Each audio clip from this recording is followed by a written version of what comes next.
Welcome to Barrel It Up. I'm your host, Jay Ciambrone. Why do more and more people continue in a sport well into their later years?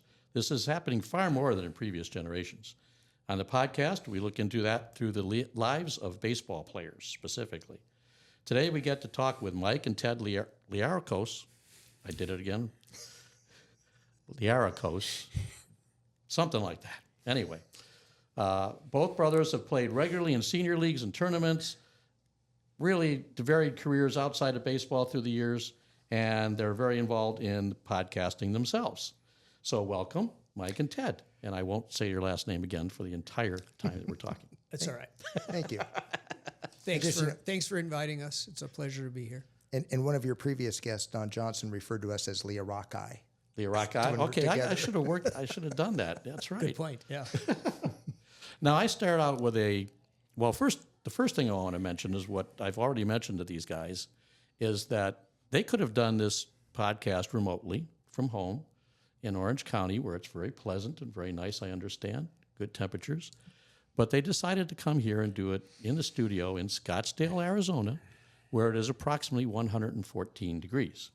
So that'll tell you about who I'm talking to today, and hopefully... So we're starting by saying we're not the smartest tools in the shed, but here we are. That's 112 degrees. I think it probably explains why we still play baseball at our age, too. Yes, We're it does. just not very bright. Yeah, not bright. well, and you're being interviewed by somebody who actually lives here under these conditions. Well, so. that's another thing. Yeah, okay, yeah. I wasn't going to go there, but okay. Now, the standard question I start with everybody with is, and we'll go with age before beauty. That'd be you. I get it. What is the first memory of baseball in your life? It was, well, first it's the reason he's sitting here. Because the first memory was my dad, when I was 7 years old, he couldn't catch my stuff anymore. Oh, is that what it And he and Mom got busy, and they made me a catcher, my amazing brother, Mike. And that was my first memory of putting actual catcher's gear on him, adult catcher's gear. So when he was standing straight up, the bottom of the catcher's gear was hitting the dirt, and he caught not just me, but all my friends. Oh, my goodness. He is the best catcher I've ever thrown to. And what age was that, Mike? I don't know. PTSD. It's not my first memory. So that's my first memory. I blocked it out myself. Maybe you got hit so many times in various places that, you just couldn't handle it anymore. Yeah, it's true. What's your first memory? My first memory is going to Angel games as a toddler with Ted and my dad. And then the first game I remember being riveted to from beginning to end was Ken Holtzman's no-hitter in Wrigley Field that we got to go to. And I remember it vividly. I was 5 or 6 years old at the time, but I remember that game vividly just because it was the excitement of Wrigley Field. And but ironically... And our dad had a camera, and he was taking a picture, and the foul ball hit his camera and blew it up. So there's no pictures of that game. Oh, no, that's a shame. One picture. One picture. Yeah. But ironically, there is a photograph of us. I'm an infant, and Ted is in bed holding a baseball magazine. Remember seeing that recently? Yeah. Oh, wow. Yeah, and he's got me propped up, and I'm intently looking at this baseball magazine with him. I was a little disappointed when they brought him home from the hospital. It's like, he can't catch me. He grew quickly. In case you're wondering, why does he sit here as a very muscular man, and I'm a buck 70, okay. And I'm buck 70 soaking wet. In case you're wondering, by watching this, it's because he sat closest to the kitchen. Oh, I see. He had first choice. He did, and second and third. Yeah, right. More importantly, he was a finicky eater, so I got paid to eat what he didn't want to eat. It's true. It's true. This is an out of the sequence question, but I've been thinking about it lately because I wonder why I still play. And that's the whole purpose of this podcast, is finding out why people do this, and because that's going to help me try and figure it out. So both of you, why do you think you still play? Age before beauty? Mm-hmm. Yeah. Yes. Two reasons. There's two reasons. One, the love of the game. I love the game so much when I broke my wrist right there playing Yeah. basketball, I couldn't pitch anymore. And I loved the game so much that I adapted my game to be able to continue to play other positions. That's the first reason, love of the game. Second reason is my wife and I got married in 1980, and our deal was when I'm done playing baseball, I told her, Father Time wins them all. When I'm done playing baseball, I will address that list that you've made of things I need to do. So I am going to play until Father Time drags me off the field. And I continue to play because my dad asked me years ago to keep an eye on my big brother. So Yeah, as I long can as he imagine keeps that. paying, I've got to tag along to make sure he doesn't get hurt. That's right. Nothing happens to him. No, there's something about baseball that we grew up with, which was it was our best experiences in life. And it was, and when you love to play, there's nothing I enjoy more still than hitting a baseball. It is my hobby. I love it. But I was a catcher, as Ted mentioned, and then at 24 years old, tore my rotator cuff, and really, the game wasn't the same. If you can't play it the way you want to, but every catcher thinks they can pitch. So then, That's right. but so it's a way of continuing. To Ted's point, changing positions was a way of continuing to play the game, and it always comes. I remember we had a guy that we played with, Bill Belomo, played for the Giants, and he would always say, "Hey, I'm here for the uni and the camaraderie." And when you look back and you're like, we love the game, but if it was a solo sport, I probably wouldn't play it. Right. It's every team that you play on, it's a collection of individuals. It's a group of guys. You share stories, you share experiences, and that's priceless. Yeah, that's, it's a game where you spend a lot of time in the dugout and you're just talking to other people. Some more than others. Yeah, Very funny. Yeah, very funny. I do. I spend a lot of time in the dugout. And you spend it with me, which is why we're here. That's you right. invited me here. We had a lot of long dugout talks. That's right. And as a result, I find out all these really fascinating stories of people that just nobody hears about, and so that's what I'm trying to do here. And we'll get to some of that later in the interview and all that stuff. Johnny, you get to Little League, right? And your Little League was where? All of Little League in Orange, California. In Orange, California. And what was the structure of that like? I know, like, when mine was, you got on a team when you were 9, you stayed with that team till you were 12. So you didn't play, and then you played a little, and then you started playing a lot. What was it like there? Well, our Little League was really well organized. It was a great group of people who ran the Little League. Our dad was the president at one point. Oh, there you go. We used to do pancake breakfasts, and it was just an amazing experience. I do remember the very first time I got drafted, where the coach called up and said to my mom, Teddy's been drafted to play for the Dodgers in the majors, And my dad called and had me traded to the Golden Bears because we hated the Dodgers that much. We were Cub fans. So my first major league team was the Golden Bears. Cannot put that uniform on. He couldn't do it. He said, "You want to be on the child Dodgers? abuse. You go live with the Beards down the street." It's child abuse. That's right. So for me, it was because I am a few years younger than him, 7. 8, almost 8. Wow. I didn't realize it was that much. It's Neither pretty big did I. difference. Yeah. But for me, it was, we started at 8. We didn't have T-ball. We didn't have any of that. But we did have a summer recreation program. So at 5 years old, I could go to the school behind our house and play in a summer rec baseball program. But our Little League didn't start till 8. Right. And it ended at 12. And even though now the trend is away from Little League and, it's going to pony and it's going to travel ball, I'm glad we played Little League till Right. 12. And then we switched to pony because back then, when you hit 13 years old and you moved to pony, it wasn't major league distance, which the Little League version, which was senior league at the time, was. So you didn't develop as a hitter because you were seeing a lot of lollipops. Right. But the problem we have now is we find that because of travel ball, because of pony, I was told, and our Little League is now strictly a pony league, and I was told it's great because now the kids play real baseball. And I wandered out to the Little League field this season, and what I saw wasn't real baseball. It was a kid who throws 4 balls And, runner advances a second, advances a third. On the fourth ball, it's a wild pitch and scores. And we saw this repeat over and over because this kid's trying to throw curveballs. He's 8 years old or 9 years old. They've got him throwing breaking balls. And but what ends up happening is kids quit Little League. Yeah, that's right.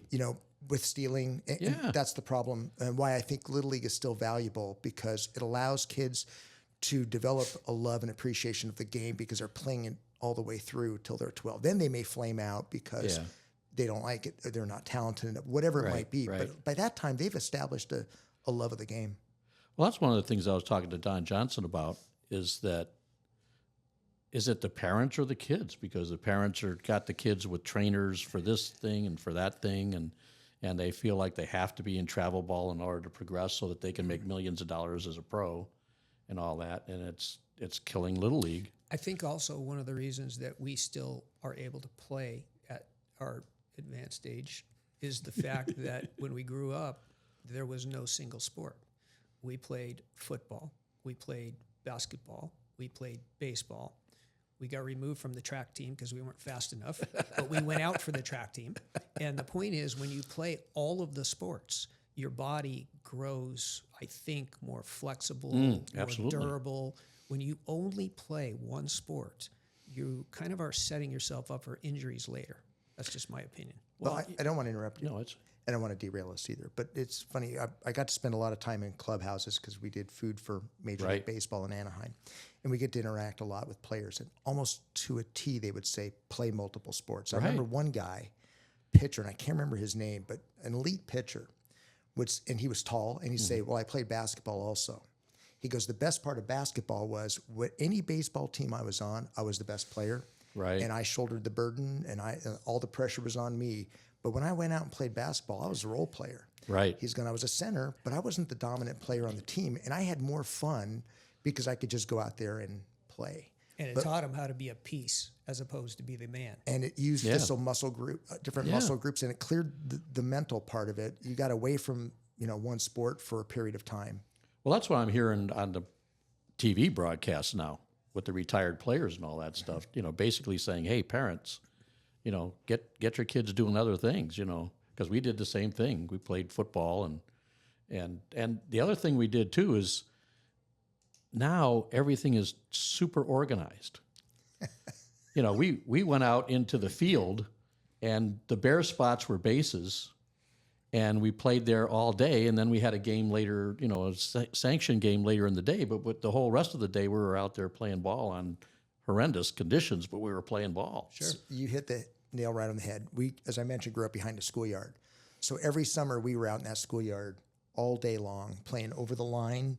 And we developed games. We played a hybrid over the line where you pitched to your own team, but you had to pitch overhand and you ran the bases. Right. But I was built like a catcher. Yeah. I was only going to be a catcher. But out there, I got to play short. I played the outfield. We learned to play everything.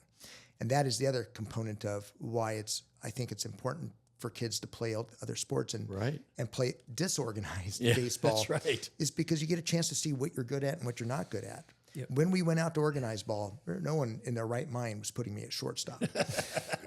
But I got to experience it, play it, and enjoy it in the backyard or the schoolyard. Yeah, on the house before I came over here to Arizona, right down the street there was a park and there was a backstop, and you never ever saw kids out there playing ball. Yeah, they didn't do that. Yeah. Now, fortunately, my kids weren't on their devices all day, but most of the kids in the neighborhood were, and they weren't out doing things like that. Yeah. So it's a shame.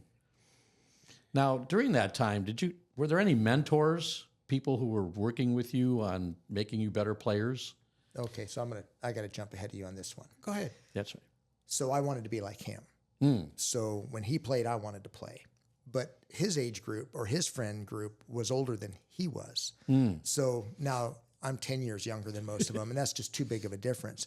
But he had a buddy, Rick Millard, who was a pitcher, good player. And I think I was 13, and they go, Mike wants to be a catcher. He's terrible. Can you work with him? And this guy came over to our house every day in the summer and just wore my ass out, dropping block drills. And he threw hard. He wasn't taking it easy. It was not age appropriate. And he's like, if you can catch me at, I think at the time he was probably 20, 21, 22, whatever it was, then you can catch a 13-year-old. And he threw seeds at me and short hops and no gloves, just drop and block. So, and I hated it, but it became automatic and it became repetition to where it got to the point where I never had to think about blocking a ball. It was just automatic. You scoot it and it was the mechanics leaning forward, the whole 9 yards. But that was the guy, because without that, I don't know how much longer I would have been able to play because I really wasn't, technically I wasn't good and I wasn't athletic enough to go, like I say, play short, play second. If you weren't left-handed, you probably weren't playing first base.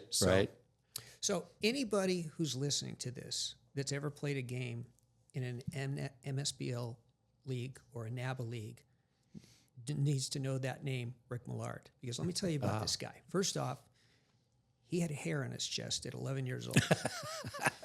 He was a beast. He was the first person I ever would hear. You hear the fastball. You heard the seams. And we would play over the line, as Mike mentioned, right on the schoolyard behind where we lived. And we would play from 8, 9 in the morning until the streetlights came on. And my mom would pass sandwiches and lemonade over the wall. And I'll never forget, one day, there was 10 of us. There was a 2-on-2 over-the-line tournament that ran 2 days, 5 teams. We're done. We're sitting there. And one of the guys says, "This is fun, but man, I miss baseball." What you need to know about in 1973, you were either playing high school, you were playing college, or you were a pro. Right. There really wasn't anything after a youth league. Right. And Rick Millard said, "Why don't you each go home? Let's bring one guy tomorrow." Then we got a game. We're gonna have. There's 10 of us. There's gonna be 20 of us. We're gonna play a game. The next day, we had 35 guys show up. Oh, my goodness. Rick Millard said, "We're starting a league." I go, "Rick, we don't have anywhere to play." Because this schoolyard behind our house was an elementary school. We didn't have a baseball field. He goes, "I got this." He went to the coach that coached at the worst field in the entire district. And he said, "You let me arrange games on Sunday, and we will leave your field, El Medina High School. We will leave your field." Oh, yeah, we played there, yeah. And you played there after Rick Millard. Yeah. We will leave your field better than we found it. And as the summer goes by, when school starts, your field will look better than anybody else's field. We will work it. And he did. And he became basically the first president of the Orange Baseball Association. And we played 5 seasons. It grew to 8 teams. We cut it off at 8 teams. He went to the city, and he convinced the city to let us use Hart Park and El Medina Park. Hart Park was Chapman College then. Right. And Orange Lutheran wasn't really anything. And the point is, shows you how things have changed. You could get those fields for free if you could prove 60% of the people in the roster were from the city of Orange. Yeah. And so consequently, we were playing on great fields. It was an amazing league. We had Major League Baseball players playing on our team. And I'm not talking about Major League Baseball players that were done or weren't there yet. I'm talking about Clyde Wright, who wanted to hit. He was a Major League Baseball. He was under contract, but he played with us because he wanted to hit. Don't say that. Nobody's listening anyway. They can't void his contract now. Richie Scheinblum, Bill Voss, Dick Ownby. These are guys. This league was so good and it was so competitive. And Rick Millard figured out within the 3rd season that, okay, I don't really want to take this on. We hired that guy. Remember that guy? Yeah. He owned a printing company. He had 350 employees nationwide. He had just retired. But he loved baseball. And he said, "I'll put it together." He put together a nonprofit. He did all of the bylaws, the articles, treated it just like a business. And it was an amazing league. Yeah. And it seeded MSBL and NABA. Right. So the funny thing is, I must have been mid-90s, I'm at a Rotary event. I have to introduce Clyde Wright, who was the speaker. And I mentioned that I saw his no-hitter. And then I also mentioned that I saw him hit a home run at El Medina Park, and he walks up there and he remembered every detail of that home run. It was a 2-2 slider. I hit that son of a... I put it in the street. I'll never forget. And I'm like, this is a guy that threw a no-hitter in the big leagues, pitched many years. he remembers the home run he hit in a Sunday rec league. It was just amazing. He was skipping around the bases like a little kid, like an 8-year-old. It's like, dude, you are a major league pitcher getting paid. That's baseball, though. But like you mentioned earlier about that there was no place to go. You went to high school, you went to college, or you were a pro. And in Detroit, where I grew up, that was exactly the case. I came back from college and had been playing softball and couldn't stand it. I mean, I shouldn't say I couldn't stand it, but it wasn't rewarding. It wasn't baseball. Because, I'm a base stealer. That's what I used to be, is a base stealer. Yeah. And so it took that, my whole thing, since you're both pitchers, my whole thing was I didn't care about anything else except the confrontation between myself and the pitcher. That's all I cared about. Now, the rest of the game, whatever, but that was that confrontation, who was going to win that particular at-bat each time. And so softball wasn't very rewarding that way. And there was only one league for adults in the Detroit area. It was called the Adre League. Adre Appliance sponsored it. And it was for college players, because in those days the college players didn't go south. Right. So that was, so especially the Tigers or whoever could look at these guys in the summer. And I tried to get my friends. I said, hey, look, we'll be terrible in this league because we weren't that great to begin with, right, in high school. But, a few of them were. But, I said, but we'll be playing baseball instead of softball. And they said, no, we want to play softball because I don't want to get hurt.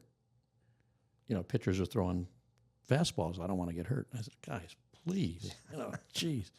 So until MSBL came along, that kind of structure, there was no place, So that's one of my questions to you guys. What do you think about that structure and what it's meant for guys like ourselves and even younger guys? It allows us to keep playing. For me, it was a release because we started playing softball in a city league. And we lasted 3 games.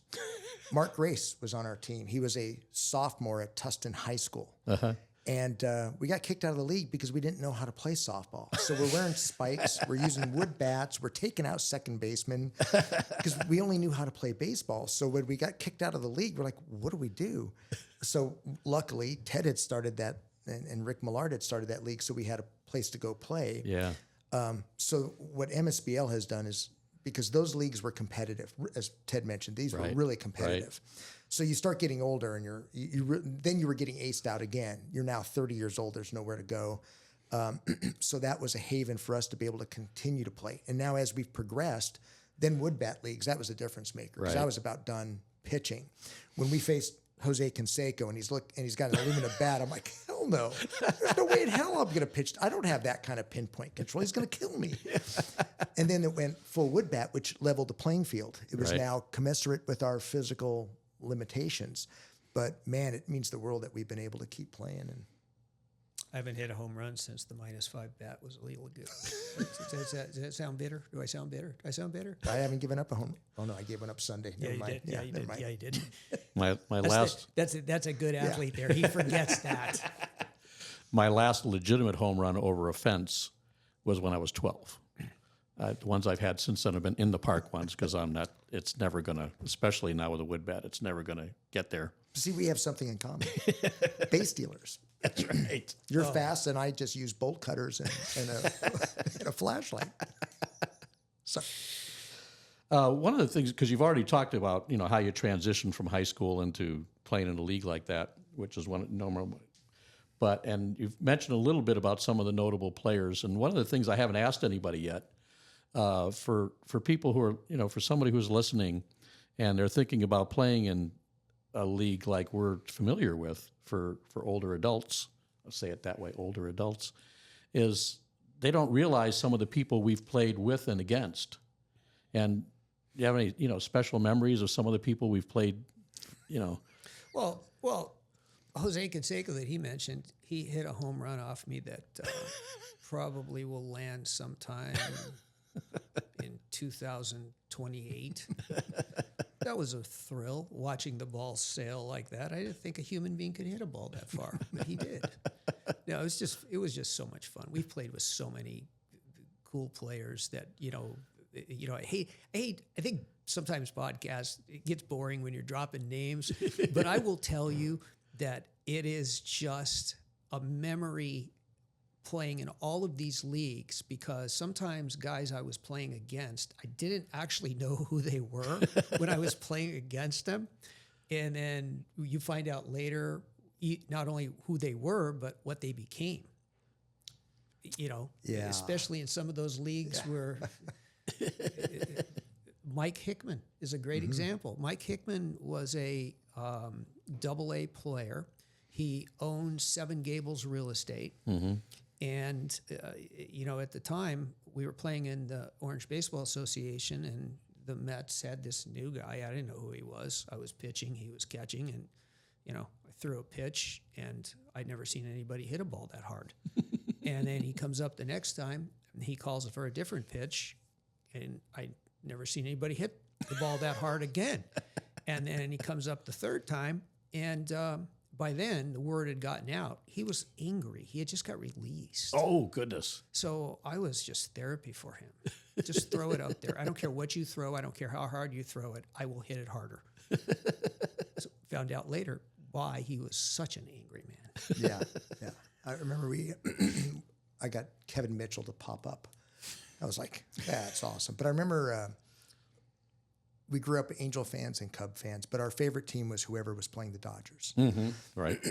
And Jerry Royce, I think it was 1980 or something around there, was playing for the Dodgers, pitching, and he hit Don Sutton in the kneecap and knocked him out of the playoffs because he shattered his kneecap. And then we had met Jerry at a bar while he was playing and didn't have a particularly enjoyable experience. So I'm out there on the mound at high school, and Jerry Royce is at the plate. And I've just now started pitch. I mean, I just throw hard. I don't really know how to pitch. All I know is I'm hitting Jerry Royce in the freaking kneecap. So I try to hit him, and I miss. And then I try again, and I miss, but I get a little too close to the plate, and he hits one right back at me, and it just buzzes right past. I heard it. I never got my glove up. So luckily that day, I think I got 4 hits, and Jerry was playing first base.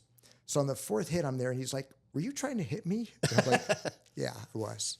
"Why would you do that?" I was relaying to him the experience I had with him, and he couldn't be nicer. He goes, "Yeah, I probably wasn't the nicest guy back then." And every time we saw him after that, just a prince, just the nicest, most wonderful guy. But yeah, didn't work out. We talked earlier about, you know, conversations in the dugout and everything. I don't know if either of you have like favorite stories without naming names of some of these guys, people that you've talked to and played with in the dugout that have been outstanding memories, that people that you can't forget or situations you can't forget. Well, I have to tell you, it's so interesting. We're playing together now I'm playing in an 18 and over league. He's playing on my team on the 18 and over league, and then he also plays on an MSBL team. And I go to Phoenix with you, where it's you know it's the senior circuit, age appropriate. Yeah, age appropriate. And the dugout talk is just hilariously different. Yes. So in the 18 and over dugout, we're chatting about Boozy Badass. I don't know who Boozy Badass is. We're chatting about UFC fights. I like boxing.